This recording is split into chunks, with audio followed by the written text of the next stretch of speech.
Bonjour à tous et bienvenue. Et j'espère que cette saison vous traite bien, bien, bien.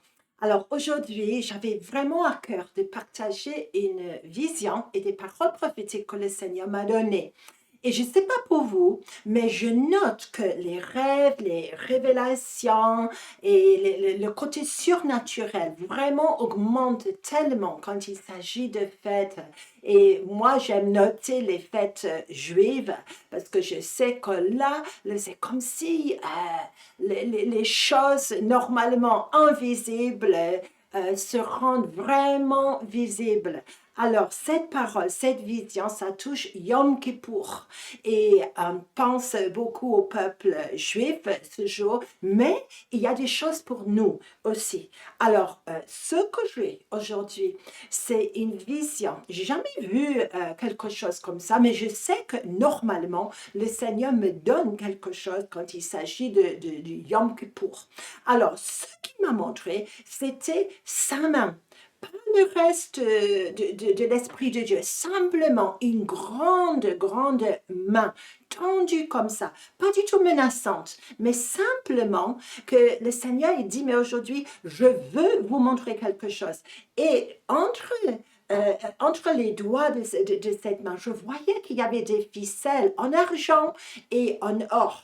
Et je me suis dit, mais ça, c'est dingue. J'ai jamais vu quelque chose comme ça. Et bien sûr, quand on a une image comme ça, c'est juste un encouragement pour nous que le Seigneur, vraiment, il veut parler avec nous, il veut expliquer. Alors, et si on ne demande rien, on ne reçoit rien. C'est clair comme ça, au moins pour moi. Et j'ai dit, mais Seigneur, c'est quoi ça?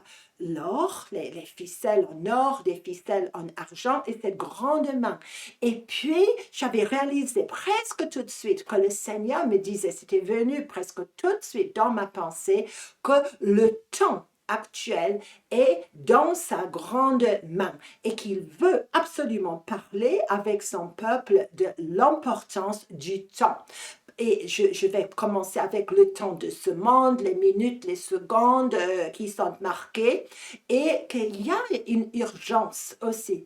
Et le Seigneur, il me dit, mais c'est pas menaçant ce qu'il nous montre là. C'est simplement des avertissements qu'on puisse mieux se positionner. Lui, il vise pas une punition parce qu'on aurait gaspillé du temps, mais simplement une restauration du temps. Il veut nous repositionner pour qu'on puisse vraiment faire le lien exactement entre l'éternité et notre temps ici-bas. Et il va y avoir des surprises.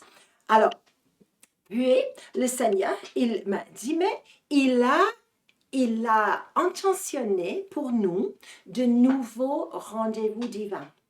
Et un rendez-vous divin, vraiment, c'est comme un jeu de dominos. Quand tous les dominos tombent ensemble, si on touche un rendez-vous divin, vous pouvez parier qu'il y en a d'autres qui vont suivre. Mais il est super important ici-bas d'être bien positionné avec le timing du ciel, qu'on puisse vraiment attraper ces rendez-vous divins, parce que ça va être juste une année miraculeuse, nouveau territoire, nouvelle chose. Bien sûr, pour le Seigneur, il sait déjà. Quelqu'un m'a dit récemment que l'inconnu, notre inconnu, l'inconnu humain, c'est déjà le connu de Dieu. Mais pour nous, ça risque d'être quelque chose de nouveau. Mais le temps est entre ses mains. Moi, en effet, j'ai vu juste une seule main, je n'ai pas vu l'autre. Peut-être dans les jours qui suivent, le Seigneur va me montrer autre chose. Et dans ce cas-là, je vais partager avec vous. Et puis, avec tout ça, il faut être intentionné avec l'utilisation de notre temps ici-bas. Parce que le temps de ce monde est compté déjà. Et le Seigneur, si on s'aligne avec lui, il va nous aider. Si on donne la priorité à Dieu, ce que je reçois avec grand soulagement, parce que ma vie est bien chargée en ce moment et je sais que pour vous aussi, ça risque d'être pareil. Que quand on met la priorité de Dieu, tout le reste, tous les rendez-vous divins, ça va vraiment arriver facilement. Pas de stress. Urgence, oui, mais pas de stress, parce que avec Dieu, il n'y a pas de stress. Les anges ne sont pas stressés, Dieu n'est pas stressé. C'est simplement que nous, ici-bas, souvent, nous, on est stressés, et Dieu, il veut un alignement parfait. Lui, il peut faire. Mais il y a des conditions. Et il m'a montré aussi, Jean 9. Et vous voyez, ici, c'est un miracle de Jésus juste absolument énorme, que j'aime énormément. Et c'est, si vous regardez plutôt, parce que moi j'aime voir toujours le contexte, Jésus vient de sortir du temple parce que les Juifs ont essayé de le lapider, mais il se cache, il disparaît. Et tout de suite après, il passe par un homme et c'est marqué aveugle de naissance. Et les disciples questionnent Jésus parce qu'ils veulent savoir est-ce que c'est la faute de ses parents, est-ce que le monsieur aurait péché ou autre. Et Jésus, il donne une réponse tout à fait curieuse, presque, ça nous semble hors de contexte. Et il dit, verset 4, il dit, il faut que je fasse, tandis qu'il est jour, les œuvres de celui qui m'a envoyé. La nuit vient, où personne ne peut travailler. Et ça, c'est un point, j'avais pas vu exactement comme ça. Mais aujourd'hui, quand le Seigneur m'a parlé de ça, il a dit, mais quand même, il y a des ténèbres, il y a une nuit, et ça va venir quand même, malheureusement, dans ce monde, et ça va être plus difficile pour nous de travailler. Et il faut que je fasse, tandis qu'il est jour. Et aujourd'hui, il est jour. Je vais prophétiser, il est jour. Et pour nous aussi, il faut que nous, on soit prêts. Il faut qu'on fasse, tandis qu'il est jour, les œuvres de celui qui nous a envoyés aussi. Il y a une urgence sans stress, mais quand on est aligné, ça va arriver. Et ce que je sais aussi, parce que le Seigneur m'a montré ses ficelles d'une manière merveilleuse, que lui, quand on est aligné avec son but, il peut raccourcir le temps de ce monde ou il peut rallonger le temps. Si on a besoin de ça, ça m'encourage énormément. Mais les ténèbres vont venir. Et je dois donner absolument cet avertissement aussi. Ouais? Alors, mais on continue parce que Dieu est avec nous. Il veut qu'on accomplisse toutes ces choses quand il y a encore le jour, l'opportunité. Parce qu'un moment va venir quand ça ne va pas être possible de la même manière. Voilà. Et est-ce que je pourrais revenir avec vous à ces ficelles en argent et en or? Et si vous avez la Bible avec vous, je l'espère, est-ce que vous pourriez tourner avec moi au livre de l'Ecclésiaste et chapitre 12? Et là, il y a beaucoup de sagesse. Je vous le donne aussi. Il y a une tristesse, il y a une mélancolie là-bas. Mais ce que je vais vous dire, c'est pas mélancolique, ok? C'est plutôt un encouragement. Et dans ce chapitre-là, l'auteur de ce livre, il est en train de donner des conseils aux jeunes qu'ils puissent penser dans leur jeunesse à leur créateur, etc. Pas mal comme conseil, mais moins facile selon l'auteur quand on avance en âge. Mais je sais que pour nous, le Seigneur est en train de restaurer certaines choses. Et là, il y a mention d'un cordon, pas une ficelle, mais un cordon d'argent.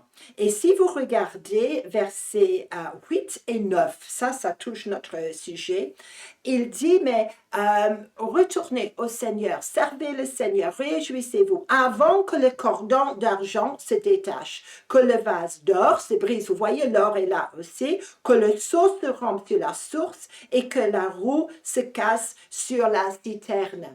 Ça parle d'une mort physique, mais là, c'est-à-dire que le cordon d'argent. Le mot qui est employé en hébreu, presque tordu, comme un cordon où il y a plusieurs ficelles, un peu comme un cordon ombilical. C'est ça que j'ai vu quand le Seigneur m'a montré ces ficelles. Et normalement, on considère que le cordon d'argent, c'est ça qui nous attache à notre corps terrestre. Et quand ça se casse, c'est-à-dire que nous, le corps physique, meurt, notre âme, notre esprit vont être avec Dieu. Mais également, il y a des ficelles d'or, des cordons d'or dans la vision que j'ai. Mais pour moi, j'ai reçu une telle assurance que toutes ces choses, l'heure de notre arrivée dans cette terre, l'heure de notre départ, c'est dans la main de Dieu.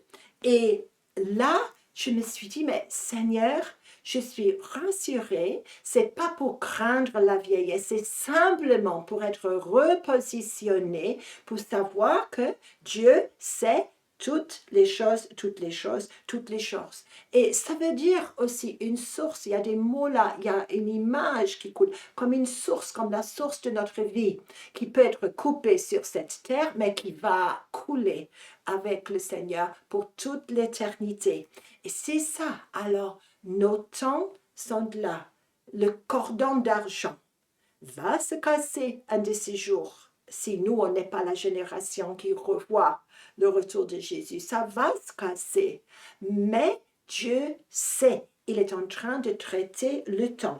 Alors, continuons. Et le reste du chapitre, c'est super intéressant. Et essayons de ne pas être mélancolique, parce que moi, c'est pas du tout ça que le Seigneur me disait. C'était plutôt, je vais utiliser chaque moment. Et chaque moment ici-bas, qui a sa source avec le timing du ciel, va donner des fruits, des fruits, des fruits jusqu'à l'heure de notre mort. Ça, je sais.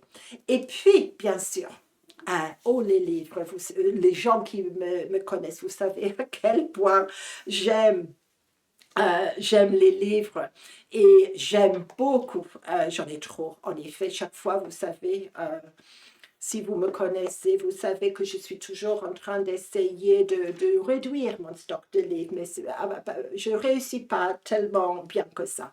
Mais les bibliothèques du ciel, c'est ça que j'aime visiter. Et là, je reçois que les bibliothèques du ciel, là où tu as ton livre personnel, prie que tu puisses le voir, parce que parfois, c'est permis. Ça, je sais. Ouais? Et je vous encourage, vous allez être fascinés avec les bibliothèques du ciel. Et ce que le Seigneur m'a dit aussi, ce Yom Kippour, psaume 40, versets 7 et 9. Et le psalmiste, il dit, tu ne désires ni sacrifice ni offrande. Tu m'as ouvert les oreilles. Notez bien. Tu ne demandes ni holocauste ni victime expiatoire. Alors j'ai dit, voici, je viens avec le rouleau du livre. Écris pour moi, je veux faire ta volonté, mon Dieu, et ta loi est au fond de mon cœur. Vous pouvez lire le reste aussi. Il y a un ordre là. On réalise que le Seigneur, il ne veut rien, ni sacrifice, ni offrande. Dans cette saison, il me montre qu'il va nous ouvrir les oreilles spirituelles que vous avez. Hein? Nous savons, il ne demande ni holocauste, ni victime expiatoire. Pour nous aussi, déjà, tout est fait. Mais, juste comme Jésus est déjà mentionné, nous aussi, la réponse qu'on doit à notre Seigneur, c'est de dire, je viens faire ta volonté, ô Dieu. Et il y a un rouleau du livre écrit pour moi, pour toi.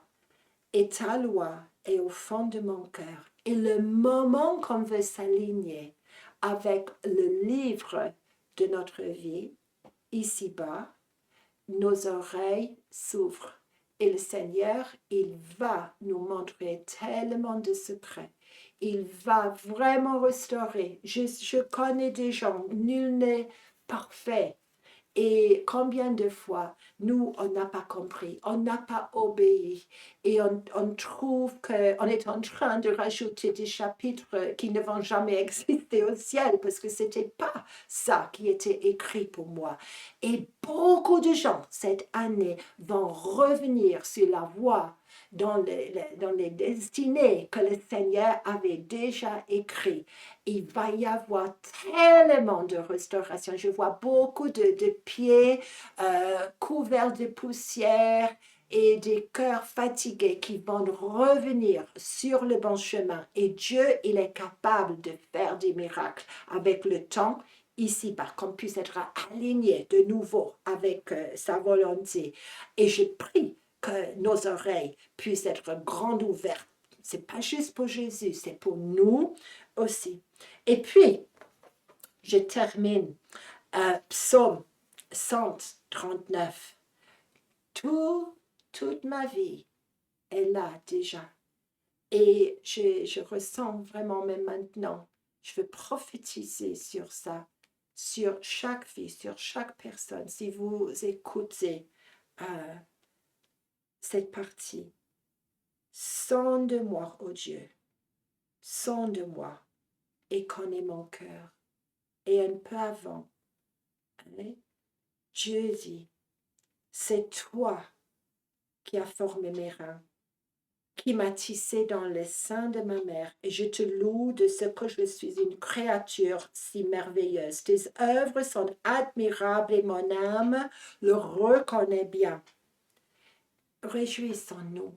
N'oublions pas d'exprimer notre gratitude pour la création merveilleuse que tu es, parce que ça rend le cœur de notre Abba-Père content. Et ça continue, mon corps n'était point caché devant toi lorsque j'ai été fait dans un lieu secret, tissé dans les profondeurs de la terre, tissé comme le cordon, tissé comme les ficelles que j'ai vues dans la grande main de Dieu. Quand je n'étais qu'une masse informe, tes yeux me voyaient, et sur ton livre étaient tous inscrits les jours qui m'étaient destinés avant qu'aucun d'eux existait. Oh, que tes pensées, ô Dieu, me semblent impénétrables, que le nombre en est grand. Si je les compte, elles sont plus nombreuses que les grains de sable. Je m'éveille et je suis encore avec toi. Et c'est comme si le Seigneur dit, des choses vont passer également pendant la nuit, dans nos rêves, dans le monde surnaturel. Et on va trouver qu'on a toujours été avec lui, que les pensées de Dieu sont pour nous. Si nous, on fait quelque chose qu'il ne faut pas, sa pensée est toujours vers la restauration. Et cette fois, ça va arriver. Tous mes jours sont écrits là, avant ma naissance. C'est juste incroyable. Et il va y avoir une restauration de ça. On va s'aligner avec le livre et la pensée de Dieu pour ma vie. Vraiment, quand lui, il a pensé à moi pour la première fois, si on peut, si on ose dire la première fois pour Dieu, parce que ses pensées sont tellement énormes. Et si, en ce moment, on lui demande, il va nous ouvrir les oreilles, il va nous repositionner, il va restaurer le temps. Ça commence avec lui. Ça ne commence pas ici-bas. Nous, on s'aligne avec lui, avec son timing. Ici-bas, on arrive vers lui avec un sérieux intentionné pour dire, je veux faire ta volonté. Je me présente. Et attendons-nous à des miracles dans le temps. Attendons-nous à une restauration complète au chemin qui a été tracé pour moi, pour ma vie, qui a été écrit dans le livre de ma vie et qui ne change pas. Et je prie que nous puissions voir les pages de ce livre. Je ne vais pas dire plus. C'est trop merveilleux. Alignons-nous et juste comme le Yom Kippour, on va être unis avec le plan parfait de Dieu. Et je dis oui et amen pour nous tous.